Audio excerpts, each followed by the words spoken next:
Without even taking a break to rest my eyes, I sewed my daughter's bridal gown all night long, stitch after painful stitch. Every time a needle passed, a memory was created. Each thread is a pledge. Up until daybreak, I was accompanied by the steady tick-tock of the clock, which marked the hours, as if my own life were slowly coming apart. The first beam of sunlight hit the white fabric after peeking through the window when I was done. It was lovely. It was created with the love of a mother, who, despite a lifetime of sacrifice, still thought that true care could heal anything, even though it lacked the glitz of Fifth Avenue stores and the price tag of a high-fashion designer. With shaking hands, I covered the robe in an old sheet for protection. My daughter Zuri was at home with her mates, laughing and drinking coffee from fragile cups when I got there. She had the appearance of one of those idealized, aloof Hollywood socialites. I briefly experienced a strong rush of pride before it actually happened. "Is that the dress?" Zuri inquired, glancing up at me from head to toe. I smiled and nodded. Carefully, I opened the cloth like though it were a prize. She gave it a brief glance before letting it fly with a disdainful scowl. "This appears to be a garment worn by the impoverished." Her pals gave a little giggle. She grabbed the gown and threw it in the garbage before I could react. "Mom,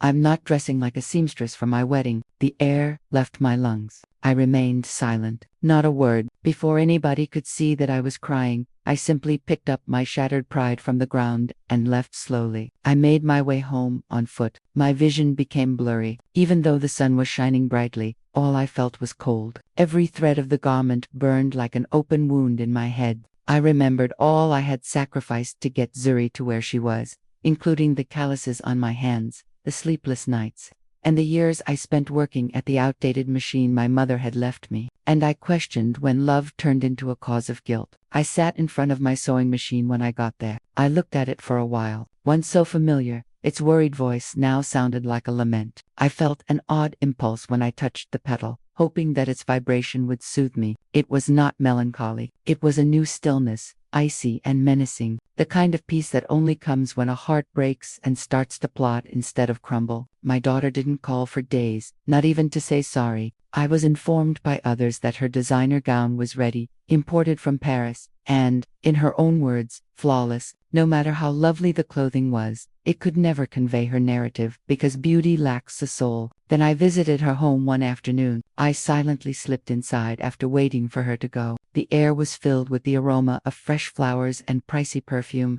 Yet the garbage can was still sitting in one corner of the room, and I discovered my garment inside, amidst rumpled papers and shards of cloth. Like me, she is entire, despite being wrinkled, discolored, and humiliated. I took it home after carefully pulling it out and holding it to my chest. I laid it out on my desk and looked at it as the sun was setting. Even in its suffering, it was lovely, like a mother who never stops loving despite being hurt. I felt my love still residing in each thread as I stroked my touch over the seams. Then I realized there was no way that clothing would wind up in the trash. I shut myself in my studio for the next few nights. I didn't get any sleep. I didn't eat much. I just did some sewing. I embroidered the hem with crystal flowers. Vintage lace is what I added. And I concealed more than simply decorations in each layer of fabric. I kept my past hidden. I put one flower for each day I felt invisible, one stitch for each tear, and one thread for each sacrifice. I changed along with the clothing. I was no longer the obedient mother who lowered her head in response to her daughter's disdain. I was a lady who knew that love is about choosing what is worth keeping, not about suffering everything. After I was done, a different picture appeared in the mirror. Determination replaced the sadness in my eyes. Under the studio lamp,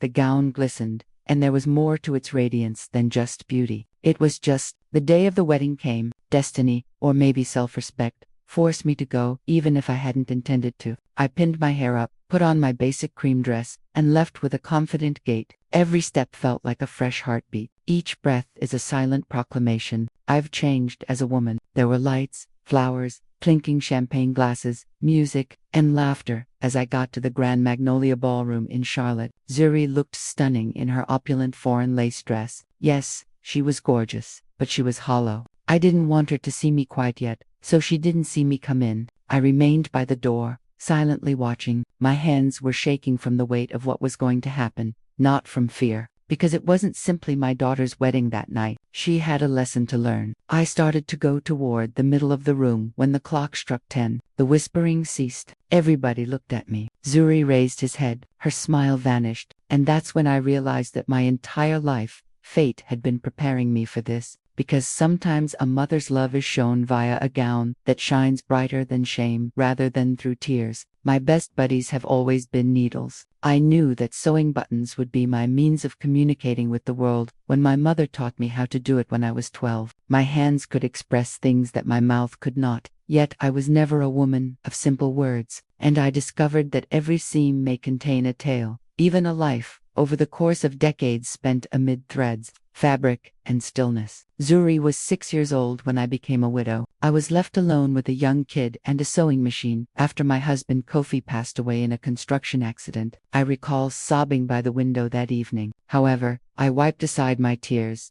turned on the machine, and began sewing the following morning. Every article of clothing that came out of my hands after that was a promise. I would never allow my daughter to go without food. Behind the little neighborhood tailor shop where I worked, we shared a little apartment. Zuri slept on a little cot with leftover cloth that she occasionally used to create makeshift dolls. I believed that all of this sacrifice would eventually make sense when I watched her perform. She would eventually realize that love could be stitched as well. My fingers bled over other people's wedding gowns, silk dresses, expensive lace, and the aspirations of ladies who could afford things I could never buy for years. I occasionally thought about what it would be like when my own daughter got married while stitching the veils of strangers, not because it was flawless, but because it would be produced with the one thing I always had in abundance. Lovi dreamed of making her the most exquisite gown in the world. I was able to purchase Zuri's first brand new dress, not patched or secondhand, when she turned 15. I embroidered a white ribbon on the chest, and it was sky blue. As I saw her dance that evening,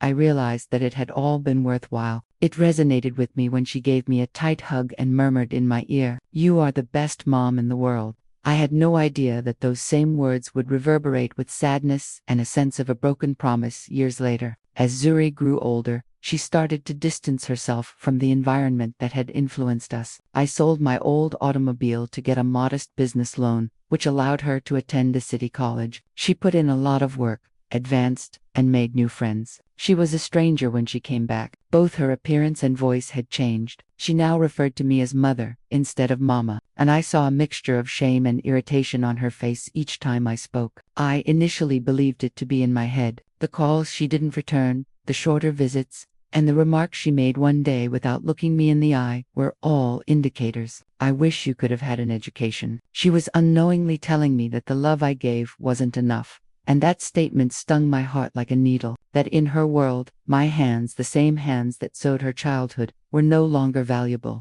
Nevertheless, I was filled with pure, naive happiness when she told me she was getting married. I believed I could finally give her her wedding gown, the present I had envisioned for so long. She hesitated, but eventually agreed when I offered to make it myself. I saw it as a gesture of reconciliation, a chance to patch up the rift caused by the distance. I prayed before turning on the machine that evening when I was seated in front of it. "Lord, lead my hands. Make each stitch a blessing." I devoted entire days to selecting reasonably priced textiles. A client had left me little pearls, silky tulle, and ivory lace as payment. Every fold concealed a tear, and every thread held a longing. I also sewed a small piece of my own wedding garment inside the lining, out of sight. It was my nonverbal way of saying, "Take me with you, daughter. Even if you no longer see me, I will be there." However, after it was all over and she rejected it, it wasn't just the dress that she threw in the garbage. The unseen thread that kept us together was my love, my story. I didn't get any sleep that night. After turning off the machine, I continued to watch it and thought about my mother, who also sewed till she was worn out. I knew what she meant when she said, "Daughter, women like us don't have swords or fortunes. Our strength is in our hands." Even if they repeatedly unraveled my own destiny, my power was in continuing to create it, not in being accepted. Once more, I felt the soiled cloth I had removed from the garbage pail. I felt my love still beating inside it as I brushed my fingertips over the fractured seams. I remembered all the times I gave her a hug and didn't get one in return. The awkward moments of quiet and "Mom, please don't come dressed like that," and "Because pain transforms rather than destroys." I realized that humiliation could also serve as a lesson if it is seeded with care. And that change had already started. In the days that followed, I underwent a transformation. I started sewing for myself, not for her. Each stitch served as a means of healing. It was as though the computer understood my spirit since the thread flowed easily. I had stopped sewing a dress. My freedom was being embroidered. And I already had a plan, even though Zuri was unaware of it. She would wear the dress of her choice on her wedding day, but the one she rejected would always be remembered, because some loves are forgotten, while others are elegantly avenged. And mine was about to shine. The sky was dismal when the wedding day broke. The air smelled like a storm, even though it wasn't pouring, as though everyone could know that something was going to blow up. I meticulously arranged my hair and put on the sole respectable outfit I possessed, the same one I had worn at my mother's funeral, because I was going to face my past head-on that day, not because I wanted to impress anyone. With the dexterity of someone protecting a secret,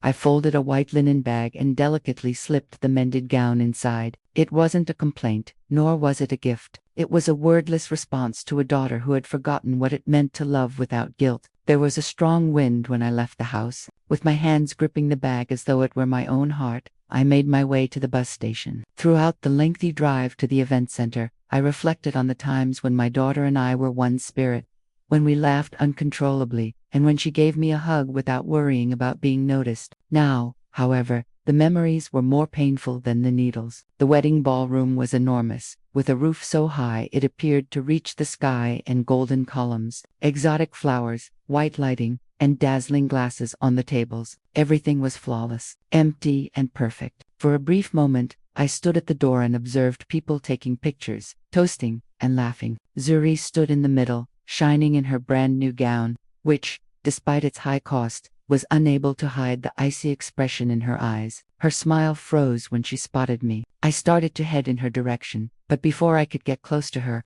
a woman who I assumed to be the groom's mother came up and blocked my path with a forced smile. "I take it that you are Zuri's mother." I gave a nod. She said, "Ah, lovely to meet you," but it was obvious that she didn't mean it. She looked me up and down with that condemning glare that weighs more than words. The same condemnation I had experienced in silence so many times, and I complied. "Could you wait for a moment, way back there? We're about to start the family photos." Like a ghost at the celebration of my own blood, I remained near the curtains in the rear. No one talked to me during the ceremony. A few gave courteous pleasantries. Others just didn't pay attention to me. I wasn't even introduced by Zuri that day. I wasn't her mother. I was merely an annoying recollection. She would rather hide. The music started, the pair danced, and there was a roar of applause in the room. I cheered as well, but my hands were shaking from controlled anger rather than emotion. I saw my daughter, who was so self-assured and hot-taught, embrace her new husband, as though life had finally come to her. For a brief moment, I questioned whether she had forgotten the people who supported her when life attempted to shatter her, showed her how to get back up, stitched her first dress, and traded tears for optimism. Then I realized she remembered. She had only denied it, because sometimes the pain of love is so great that you would sooner bury it than embrace it. I chose to stay a little while longer, to observe rather than to watch her. I was curious as to when my daughter stopped being my daughter. A bridesmaid came up to me and smiled awkwardly. "Ma'am, is there anything I can get you?" I said, "Just observing." "What are you observing? How does one forget a mother?" Unsure of what to say, the young woman lowered her gaze. Calmly, I grinned. My voice was filled with an ancient, profound melancholy that was no longer seeking blame, rather than rage. I got up from my seat and moved toward the middle of the ballroom at midnight, when everyone was dancing and the music drowned out any talk. As I held the gown, each person's gaze turned to see me until the muttering stopped. Zuri's face lost its color as she became perplexed. She hesitantly murmured, "What are you doing, Mom?" "Sit down, please." "I was just returning something that belonged to me," I said, showing the white bag. The murmuring returned louder this time. Some laughed, others stood frozen. I opened the bag delicately and took out the dress, the same one she had called a poor person's dress, but it was no longer the same. It shone. The ballroom lights reflected off the tiny stones I had embroidered one by one, and the restored lace looked as if it were woven by angels. It was a gown worthy of any queen. The silence was absolute. Zuri took a step back, her eyes filled with tears, and for the first time in a long time, "It wasn't my fault." "What is this?" Shaking, she muttered, Your clothing, daughter. The one you turned down. But it's beautiful. Yes, I said calmly. I transformed it just as I transformed myself. You threw it in the trash, but I didn't. Because there are some things a mother doesn't abandon, even if they are despised. The crowd held its breath. I held the dress high, extending it in front of everyone. This dress was not sewn with money, I said, but with sacrifice. With the nights I didn't sleep. With the years I refused to give up. Every thread carries my story. Every stitch my name. Zuri covered her face with her hands. Mom, please stop. No, daughter, I replied. Stop is what I told myself when I saw you feel ashamed of me. Today I didn't come to complain. I came to remind you of where you come from. Suddenly, the applause started. Tentative at first, then stronger. The bridesmaids, the guests, even the groom's mother, everyone was applauding. Zuri fell to her knees crying. I looked at her without pride, without resentment, only with a serenity I hadn't known. I approached, took her face between my hands, and whispered, there is no shame in being humble. The shame is in forgetting who taught you how to fly. She nodded through her tears. She tried to hug me, but I stepped back. Not yet, I told her. Not until you learn what it truly means to love. I turned around, holding the gown, and walked toward the door through the applause. Each step was a farewell, every look a scar closing. And when I crossed the threshold, I knew that something had ended forever. I was no longer the ashamed mother who sewed in silence. I was a woman who had learned that dignity too is sewn stitch by stitch. That night when I left the ballroom with the gown in my hands, I felt the air was mine again. The moon hung over the sky like an old lantern, and the party lights reflected in the lace, giving it an almost supernatural glow. There was no music or applause outside, only the silence of a woman who had said what she needed to say without screaming. I walked slowly back to my house. Each step echoed on the empty street like one more stitch closing forever. The wound my daughter had left me. I didn't cry. I couldn't. I had cried so much in my life that night. I was dry, only my heart ached. But not from sadness, but from exhaustion. When I arrived, I hung the gown in front of the mirror. It was beautiful, too beautiful for contempt. But what no one knew, not even Zuri, was that inside that gown was something more than thread and embroidery. There was a hidden truth. Weeks before the wedding, when I decided to rescue the dress from the trash can, I didn't just restore it, I transformed it into a silent letter. Inside the lining, between the layers of tulle and lace, I sewed small handwritten notes, carefully folded pieces of paper where I had left fragments of my story, her childhood, my soul. In one of them, I wrote, when you were born, I thought life had given me back what it took away. I never imagined that love could also hurt when too much is given.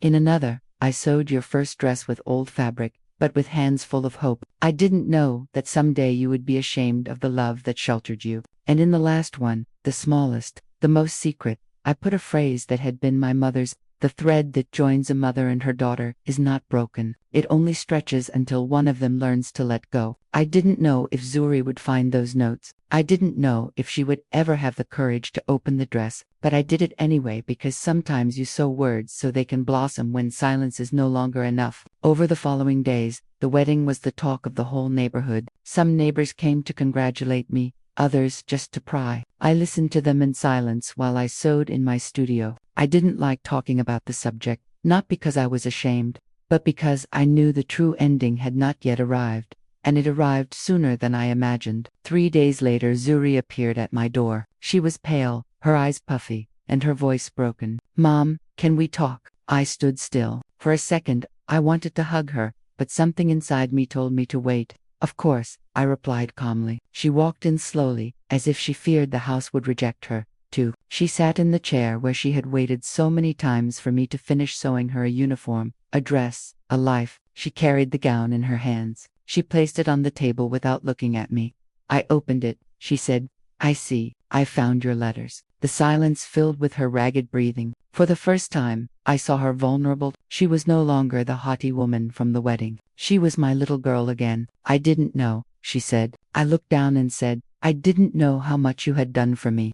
It wasn't necessary for you to know. Stitches are not counted by mothers. All we do is sew. Mom, I was such a fool. I answered, no, daughter. Like the color of your eyes, pride is inherited. And you were a human. Zuri started crying. Like in her childhood, she knelt next to me. When she took hold of my hands, I could feel them shaking just like mine. Forgive me, You don't have to ask for forgiveness, I said. We remained silent and said, you have to learn. Sincere forgiveness doesn't hurt, which is why I didn't cry. It provides comfort. As Zuri laid her head on my lap, I briefly felt the burden of her early years once more. The same vulnerability, the same warmth. The years seemed to have turned around. She eventually looked up. She said, can I stay with you for a few days? Of course, I said with a smile. But you'll have to earn your keep. Sewing, sweeping, cooking, living. That night, we ate dinner together for the first time in years. The silence between us was no longer awkward. It was warm, necessary. Zuri ate in silence, occasionally observing me as though I were a stranger. She remarked abruptly, I always thought you were weak. I now realize that you were simply exhausted. Yes, daughter, I smiled in response. Love can also wear you out. I took the robe and put it in a wooden box the following day while she slept. I did it as evidence that even the most severed ties may be repaired if one has the guts to accept the wounds, not as a souvenir to preserve. I added one final note before shutting the box. I may not be here when you read this, but I want you to know that humility is not inherited. You have already made the first stitch, my daughter, and it has been learned. I carefully closed the box and stored it in the closet with my needles, threads, and the remaining blue fabric from her garment from 15 years ago. That quiet area now held all that had been my life and everything that previously made me who I am, and I felt at ease for the first time in a long time, the peace of someone who has repaired her soul and left it flawless with the wound visible not, the peace of oblivion. Zuri and I had never lived like this before. The days we spent together. We had breakfast together, talked, and experienced silences that were no longer painful for the first time in years. She sat at the window and observed me while I sewed in my workshop. At times, when the thread slid away, she would clumsily weave with me, pricking her fingers and smiling through tears. It was similar to watching her grow into the child who used to inquire as to why. Despite the fact that they didn't shine, Mom's gowns were always the most beautiful. However, when there are open wounds, serenity, like everything else in life, is We were washing the dishes one day when the phone rang. After wiping her hands, Zuri responded. Her expression quickly changed, murmuring, "It's Imani Ellington," she said. The same woman who had treated me like hired labor at the wedding was her husband's mother. Zuri nodded uneasily as she listened. She told me in a quiet voice after hanging up, "Tomorrow, she is coming over for dinner. She says she wants to speak with you and me." The cup I was holding broke when it slid and fell to the ground, alongside me. I inquired, "Indeed, Mom, it's crucial," she said. I firmly responded, "Then let her come, but let her come with the truth, not just manners." I didn't sleep that night due to premonition rather than fear. Imani Ellington had a familiar quality that I couldn't quite put my finger on, since good manners never go out of style, even if people disregard them. I took the time to clean the tablecloth, polish the silverware, and make a simple dinner rather than trying to win her approval. The house was silent until the doorbell rang at 8 o'clock. Zuri unlocked the door. The woman entered wearing a sophisticated coat and an overpowering scent, one of those fragrances that attempts to mask the odor of the past. She remarked, "Good evening," with hardly a glance in my direction. "Good evening," I answered. We sat at the table and said, "Please come in." Nobody said anything for the first few minutes. Zuri pretended to be calm, but her palm quivered on the serviette. Imani avoided looking at me as she fiddled with the cutlery. I waited since I was aware that truths would eventually come to light. Finally, "I suppose you don't remember me," Imani said. The answer was, "No, ma'am." Zuri pursed her lips and said, "But my memory does not forget the voices that wound, and yours at the wedding was clear." With a sigh, the woman looked down. There was a long pause until someone said, "You are right, and I came specifically for that reason." The clock was the only one who dared to speak. She went on, "Many years ago, when I was young, my mother had a seamstress, a woman who sewed better than anyone, even though she charged next to nothing. I was arrogant, Oti, and I treated her with contempt. I demanded miracles, made her wait hours to pay her, and sometimes didn't pay her at all. Until one day, that woman disappeared from the shop. I found out she had been widowed and had a little girl." My hands froze. My heart skipped a beat. "What are you saying?" I inquired. The woman's eyes were wet as she gazed at me. "That woman was you." The world halted for a second. The tailor shop from all those years ago came to mind. I recalled her youthful appearance, her jewels, and her commanding tone. I didn't know, so I murmured more to myself than to her. "Yes, it was her, Mrs. Ellington, the same woman who humiliated me for a single missed stitch and fired me without pay. I knew, Imani said. The wedding day of our children, I knew who you were when I spotted you in the ballroom. But I was too ashamed to approach you, since shame is more valuable than wealth. Zuri gave me a terrified expression. Mom, did you work for her? I gave a nod. Indeed, daughter. Her advice taught me to never allow myself to be humiliated again. Imani's head bowed. Afia, I come to beg for your pardon. You have no idea how much that guilt has weighed on me. I believed that having money improved me. However, I realized that I had been secretly appreciating what I never had throughout my life when I saw you that night in the ballroom holding that dress. Dignity, Zuri sobbed in silence. Gazing at this woman who had caused me so much pain, I inhaled deeply, and I didn't notice an enemy for the first time. I observed someone who had lived a life of deception due to her own pride, much like my daughter. I said quietly, Mrs. Ellington, forgiveness is not asked for with words. Actions demonstrate that. I am aware. I came for that reason. Now, what would you like to do? Help. What can you help me with? Create a studio of your own. Zuri raised his head in amazement. A studio for my mom. Imani said, yes. You have the ability to instruct other ladies.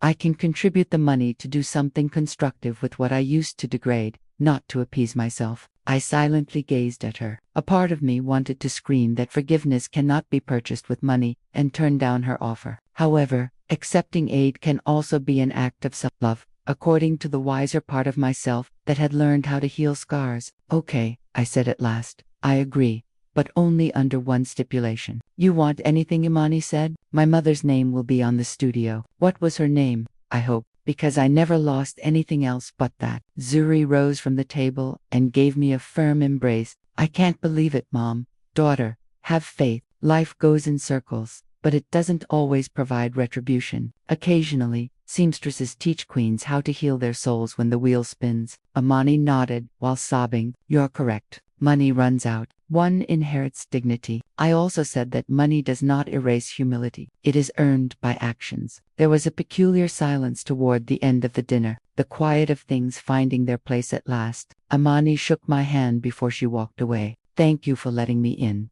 Thank you for daring to come back, I responded. Zuri's proud eyes were fixed on me as the door closed. After that dinner the next night, I slept restlessly. Mom, I didn't know you were so strong. No, daughter, I'm not strong. I just learned that the firmest stitches are the ones made after you've been broken. It had nothing to do with excitement or guilt. It was instinct. Imani Ellington's remarks didn't quite fit for some reason. Too late, too much regret, and too much interest. I awoke earlier than the sun. The birdsong seemed far away, as though it were coming from another universe, and the air smelt of wet earth. While the house was still quiet, I made myself a cup of coffee, took the dress box, opened it, and ran my fingertips over the lace and the notes I had concealed in the lining. I heard my mother say, truths, daughter, are not searched for. They are unsowned. For some reason, that statement stuck with me throughout the day. A week later, Imani came back with papers in her hand and a practiced smile. Aya,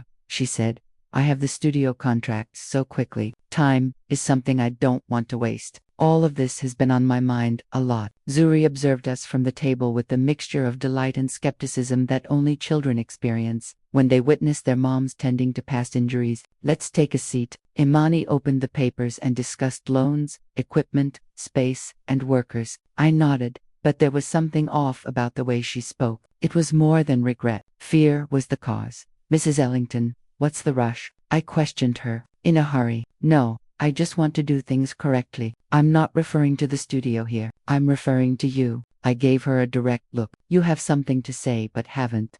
Her face was pale. She looked down on the tablecloth. Her hands shook. Zuri scowled, perplexed. 30 years ago, she said, her voice faltering. Not all of my mother's employees were seamstresses. She had secrets, too. I was reckless and young. My life was pleasant, but it was meaningless. I then got to know a man. A shiver went through me. I understood who she was talking about, but I didn't know how. The coffee stopped in my throat when she introduced him as Kofi, but I stopped breathing. Zuri's father, my late spouse, had that name. What do you say? I asked in a scarcely audible voice. What ought I to have mentioned to you years ago? Imi answered while crying. Prior to marrying you, your spouse was employed at my mother's store. I fell in love with this modest, Decent child. Zuri leaped in her seat. What? I never told him, Imani added. I never looked for him after he married you. But the day he died, I was there. The humidity increased. Zuri gave me a terrified expression. I was unable to say, "What does that mean, Mom?" Between weeping, Imani went on. I learned about it from a friend, so I went to the hospital. I was late. All I could see was them shifting him. He was holding an envelope that was addressed to you, Afia. My vision became hazy. I had thought for years that Kofi had left nothing behind, and that his passing was as abrupt as his quiet. In a whisper, I said, "An envelope." Imani gave a nod. She reached into her purse and took out an old, neatly folded piece of paper. I retained it. I wasn't sure if I ought to deliver it. I assumed you would despise me. However, after the wedding, I realized that I had to let go of this. As I accepted it, my hands were trembling. The edges of the paper were worn and yellowed. I cautiously opened it. Kofi's handwriting was still distinct, solid, and straight inside. I didn't get a chance to tell you what you deserved to hear, Aya. If you're reading this, I wasn't a good father or husband, yet you're unaware of something. I erred before you did. Up until now, one of them has been following me. Do not despise Imani Ellington if she ever shows up. She was also a victim of the same pride that ruined me, so just let her know that I forgive her. I let go of the paper. With silent tears running down her cheeks, Zuri snatched it up and read it. I stood staring at Imani, who had her hands on her lap and was crying. For a brief moment, everything came together. The embarrassment, the regret, and the determination to make things right. It was more than guilt. It was atonement. Imani exclaimed, "My mother destroyed a lot of people, Afia," as she and I did as she said, until I saw you that night in the ballroom with your gown in your hands. And I understood that I also needed to ask for forgiveness for the inherited sins. I slowly got up, because life has peculiar ways of tying together the strands that we break with hatred. I just felt a profound melancholy rather than rage. "And why didn't you tell me sooner?" I inquired. "Because it wasn't the right time," she answered. Zuri stood up, shaking, and said, "Because forgiveness is not asked for until you can look the person you hurt in the eye." Then my husband's father. "No," I said gently, interrupting. "Daughter, that has nothing to do with you. I was your father. We do not own his past." I gave her my first embrace. It seemed to me that we were ending a decades-long cycle of bleeding. Finally, I responded, "Mrs. Ellington, you have asked for forgiveness if that was your intention. We don't require anything more, though. To absolve guilt, we can open the studio. In order to teach other ladies that the past can be wiped out with purpose rather than luxury or sorrow, we shall open it." She wiped her eyes and nodded. "Aya, thank you. And remember this," I said, "if you really want to pay tribute to my husband's memory, silk does not hide wounds. Truth is woven throughout them." Zuri stood staring out the window that evening after she had left. "Mom, you know that all you went through was done out of love." "Indeed, daughter. But for you as well, not just for your dad."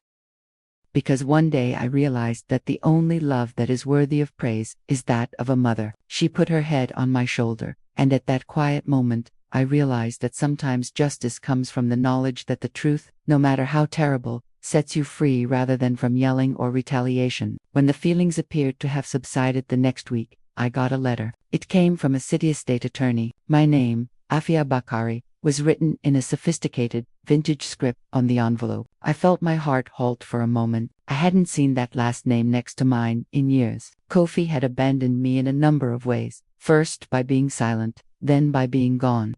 And now he appeared to be communicating with me once again from the afterlife. I didn't realize the envelope weighed so much. With shaking hands, I carefully opened it and discovered a small brown wax-sealed envelope with a sealed letter inside. Zuri, who was accompanying me, asked, "Mom, are you okay?" After noticing my pale complexion, "I don't know," I muttered. We sat down together and said, "But it seems your father didn't take everything with him."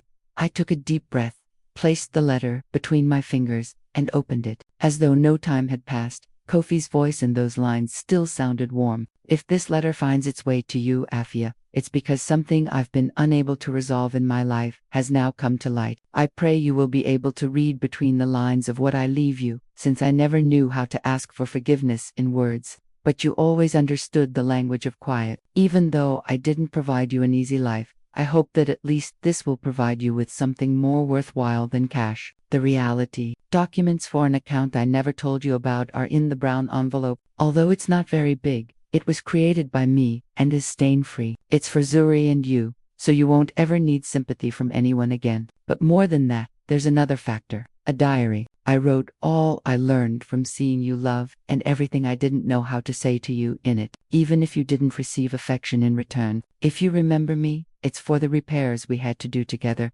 not for my errors. I just stood there staring at the words. For the first time in years, I could feel Kofi communicating with me directly from his heart, without any justifications or masks. Zuri gave me a firm hug. Mom, Dad, loved you.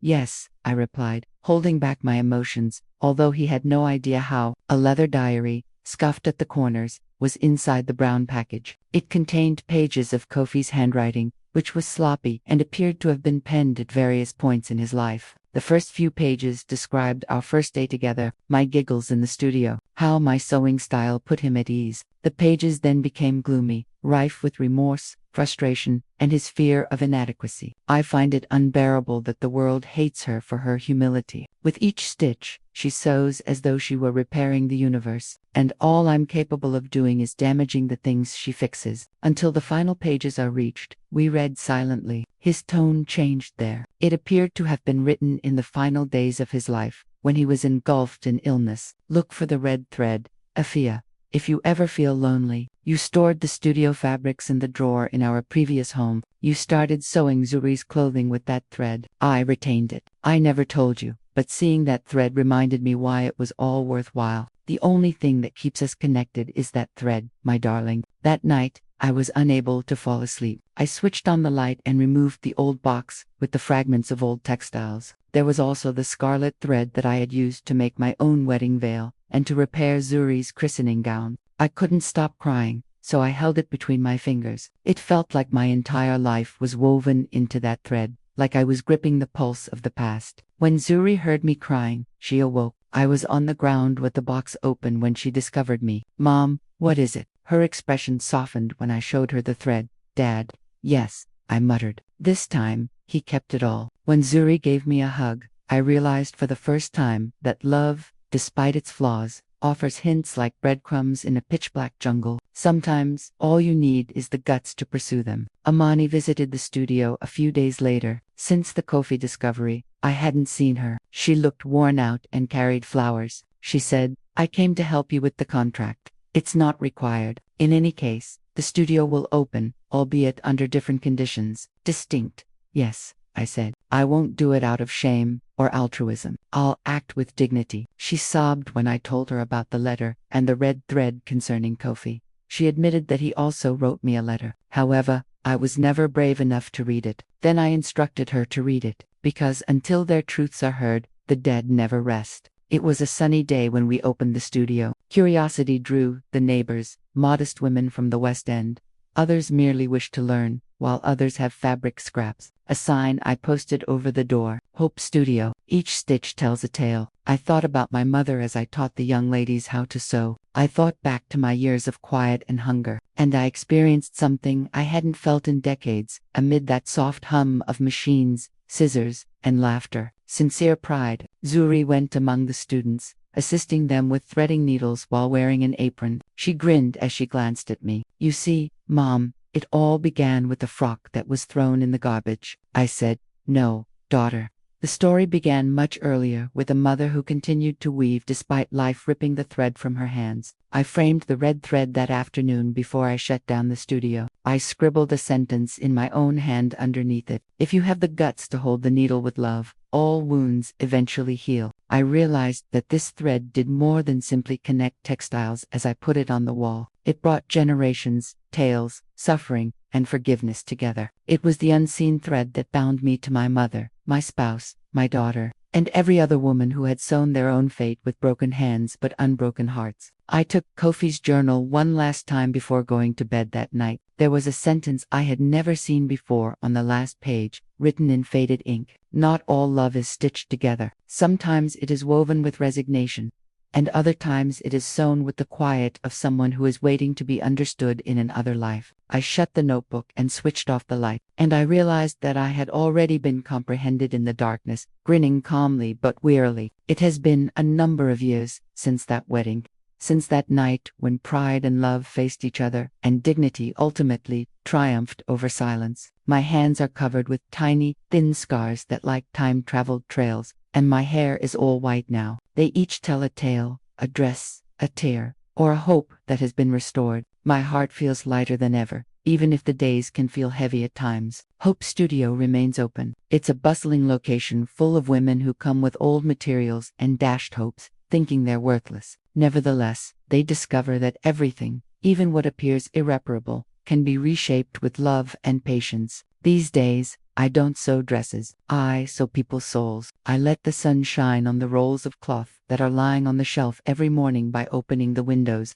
The laughing of the young apprentices is mixed with the scent of fresh coffee and cotton. And occasionally I just close my eyes to appreciate that sound, the symphony of a job well done, of a gift that no longer hurts. I've been working with Zori for 3 years. She is responsible for teaching the novices how to embroider, and although she still occasionally pricks her fingers, she does it with a smile. There are moments when I look at her and believe that the red thread Kofi mentioned, the one that appeared to be invisible, is still flowing between us, connecting what I had previously believed to be lost. Sometimes she comes early, gives me a kiss on the forehead, and says, "Mom, I learned that sewing is praying with your hands." I smile because my mother used to say that to me when I was a young child. The cycle of time repeats itself. However, cycles cease to be curses when love is present. They are fortunate. We were cleaning up the studio one Saturday afternoon when a young woman with a 10-year-old girl showed up. In her hands she held a white cloth that was torn and discolored. She timidly said, "Do you teach sewing here?" I invited her inside and explained, "Here we teach how to start afresh." As I showed her the tables and the machines, I saw the little girl observing the framed red thread hanging on the wall. She came up to it, gave it a questioning glance, and said, "Can that thread also be used to sew dresses?" I smiled. "No, little one," I replied. "That thread is for sewing things you can't see." "Like what?" "Like broken hearts." The girl looked at me seriously, and for an instant I saw in her eyes the reflection of Zuri when she was small. Time, I thought, has a habit of returning what we once lost, only with a different face to see if this time we know how to take better care of it. That night, as I was closing the studio, Zori approached me with an envelope. "Mom, this came addressed to you." The sender was the Black Women's Entrepreneurial Coalition. Inside was a handwritten letter in firm script. "Afia Bakari, we have followed your work at Hope Studio. Your story has inspired many women. We want to give you an award for your labor and for demonstrating that dignity can be sewn stitch by stitch." Below was an invitation to an event in the city. Zuri hugged me with tears in her eyes. "You deserve it, Mom." I shook my head, smiling. "No, daughter, we all deserve this." On the day of the event, I put on my best dress, a simple cream-colored one made with my own hands. Zuri insisted on accompanying me, and when I stepped onto the stage, I felt the years of pain unravel like knots. In front of me were women, young, old, mothers, daughters, all with similar stories of abandonment, sacrifice, and silent love. I took the microphone and took a deep breath. "I am nothing more than a seamstress," I said, "but over the years, I learned that no fabric is so torn that it cannot be repaired if you hold it with patience and faith, and the strongest thread is not the one that shines, but the one that resists." There was a long, deep round of applause that I felt in my bones, and as I stepped down from the stage, I saw Imani Ellington among the audience. I hadn't expected to see her. She approached slowly with a bouquet of flowers. "I knew you would achieve this, Afia," she told me with a genuine smile. "No one achieves anything alone," I replied. "You only move forward when you learn to sew with the hands of others." That same night, back home, I found Zuri waiting for me on the patio with her daughter, my granddaughter Nia. The little girl was playing with a piece of red thread. "Look what I found in the studio, Grandma," she said, smiling. "Can I keep it?" I watched her for an instant. The thread seemed to glow under the moonlight. I nodded. "Of course, my love, but promise me you will take care of it." "Why?" "Because that thread unites the women of this family. When you hold it, you are never alone." Naya wound it around her wrist and continued playing. Zuri looked at me with tears in her eyes. "Do you think she will understand someday?" "Yes, daughter," I replied. "She will understand when she has to mend her first heartache. That's when she knows that the red thread is not just a symbol. It is an inheritance." Over time, the studio grew. Women came from other towns, even young people who had never touched a needle. Some brought wounds that couldn't be seen, a betrayal, a loss, a hurtful word from childhood, and every time someone arrived, I told them the same thing. Take an old fabric and start sewing. It doesn't matter if the thread breaks. I'll teach you how to rethread it. Because sewing in the end is not just about joining pieces. It's about understanding that mistakes also leave patterns and that scars, just like men's, are proof that life was lived bravely. One winter,